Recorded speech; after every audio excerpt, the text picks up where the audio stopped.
Welcome back to Big Picture Investing. I'm Kevin McCormick, and we're going to jump into Adobe's earnings that were just released minutes ago. I know this is the most important slide that everybody wants to see. So the results actually beat the street. Revenue of nearly $6 billion, adjusted operating income of $2.77 billion, EPS of $5.31, and they recorded a record cash flow of $2.2 billion. But is this enough to impress the street and get the stock moving forward? We'll discuss that on this deep dive into Adobe's earnings. Just to highlight what just occurred, this was an earnings beat and a revenue beat of what the street was looking for, 11% year over year growth for Adobe, and the EPS was a 14% increase. The stock did initially spike over 6%, but as I'm recording this during after hours, it's actually already started to pull back to about 4%. So it'll be interesting to see how this stock finishes up after the earnings call, which is going to start in about a half hour. We're recording this before the earnings call is released. But I think these numbers are going to tell us most of the story we need to know based on the guidance and future outlook, and most importantly, the RPO, which we will dive deep to in just a minute. For context, Adobe's actually down 21% year to date. It's been a serious lagger in the software industry and in tech in general, while the Nasdaq's been up 14%, and we have a lot of high-flying AI stocks. A lot of news came out just this week with Oracle a few days ago and the build-out of the data centers. So if you're looking to be invested in tech, is this the right spot? You know, this after earnings pop of 6% that is actually pulling back right now is making me feel like if you've been an Adobe shareholder and you've been holding on for an impressive quarter that was going to make you want to stay one, I don't think this earnings report is going to do it. And I will tell you why when we dive really deep into those RPO numbers. But of course, you can't be a technology company or basically any company these days and not talk about AI. The difference is here at Adobe, AI is eating their lunch and also a requirement for their business going forward. We've all used various AI tools out there, and they have a battle right now against Figma on the high end for developers and Canva on the low end, where the next generation has been developing. I know my kids use it themselves. So where are they getting their market fit, and where are they getting this 11% earnings growth from? Well, let's break this down by media segment, and we can take a deeper look into this. So the digital media segment itself had $4.46 billion in revenue. So by far the lion's share of Adobe's revenue is coming from this business unit. This was a 12% year over year growth, 11% if we talk about constant currency. The dollar has been declining. Ending annual recurring revenue of 18.5, if you want to round up, $18.6 billion. Significant. But it's not as good as it looks on the surface. What I do think is impressive is the 25% year over year growth. Why do I think this is impressive? Because one of the things that is occurring with AI in the enterprise and these marketing groups is AI is making people more efficient and they can work faster. So technically, you're going to start seeing a decline in probably some of these groups that are using this, and Adobe's software is sold per user. So if one user can do as much as 3 users, you have that headwind hitting Adobe in the future when these renewals come up at the end of their current contracts. But they are seeing good adoption of their creative professional. This is very important to them because, as I mentioned before, we have developers on one end with Figma, up-and-coming users on Canva. So the enterprise is still Adobe's sweet spot. You have people who have been using Adobe for 10, 20 years in these roles inside of companies. It's what they're comfortable with. It's the classic old dog, new tricks. If you've been using Adobe forever, it's going to be a little bit harder to get those legacy enterprise users to step off of Adobe. But as people start coming into the enterprise and the workforce that have been using other tools, I think that's a big threat to their enterprise business.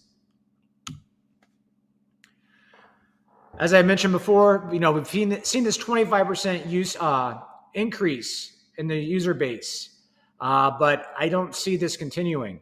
We've already seen that new hiring is not going on, and this is one area where I think they're actually going to have fewer employees in the future than they do today at these companies.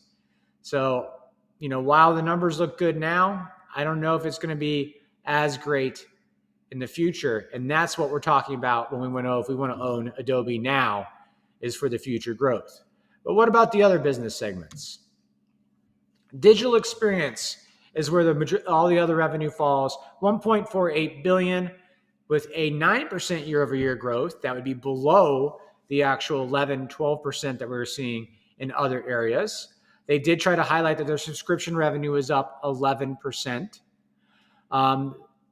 They wanted to highlight on their earnings call, or the materials they released, that the Adobe Experience Platform and apps grew greater than 40% year over year, hoping, in my mind, that this is highlighting strong enterprise adoption.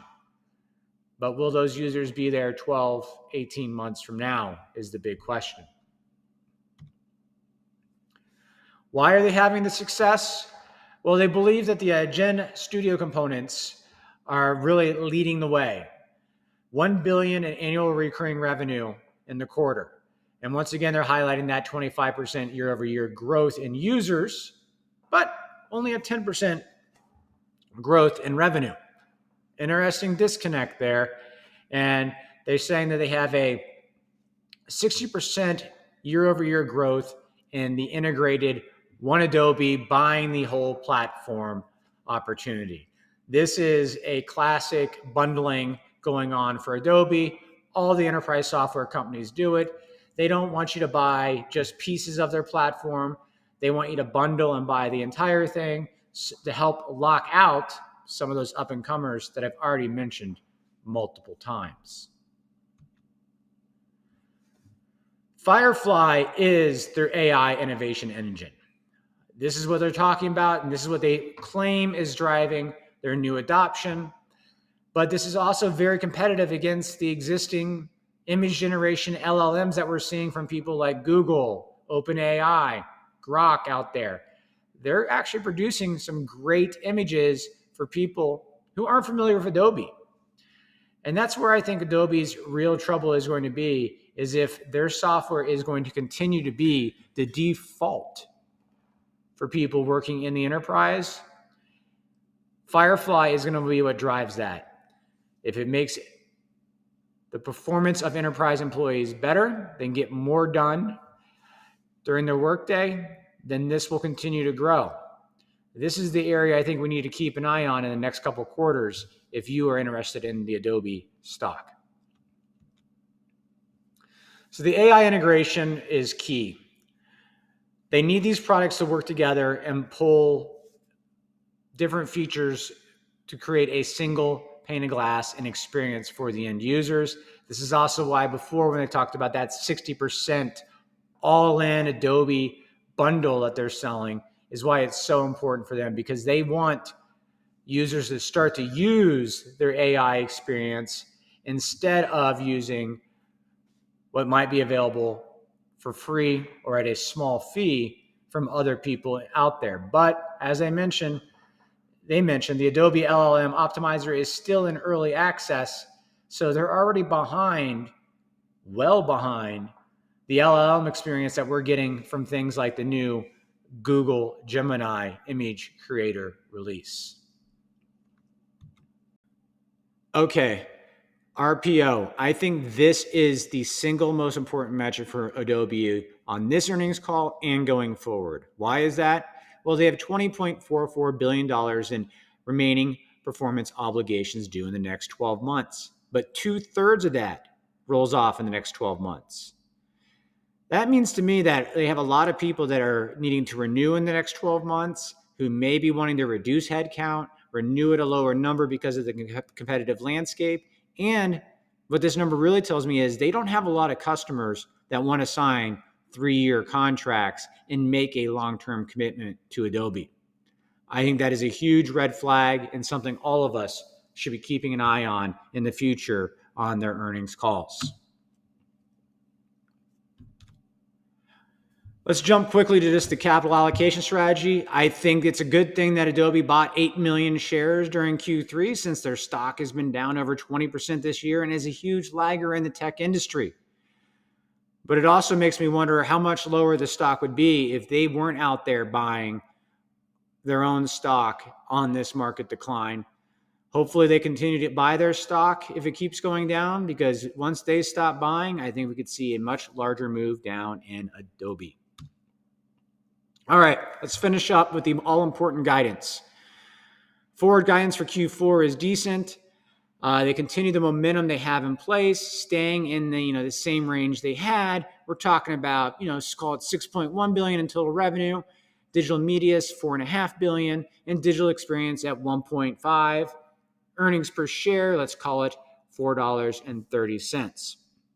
But more importantly, let's talk about the updated full year guidance. We're looking at that 11% total revenue growth. This is the part of that red flag when it comes back to RPO for me. 11% growth, 2/3 of your revenue is already booked. When we take a look at where they might be going for fiscal year 2026 at 10% growth, they have a lot of contracts to renew, and I don't have a lot of confidence that they are going to be upselling those contracts and getting 10, 20% upside from customers going forward. So with that said, it is all about the AI-driven transformation at Adobe and also at their customers, and more importantly, their competitors that we just discussed. I hope you enjoyed this video. Remember to hit like and subscribe, and I look forward to seeing you on one of our next earnings reports.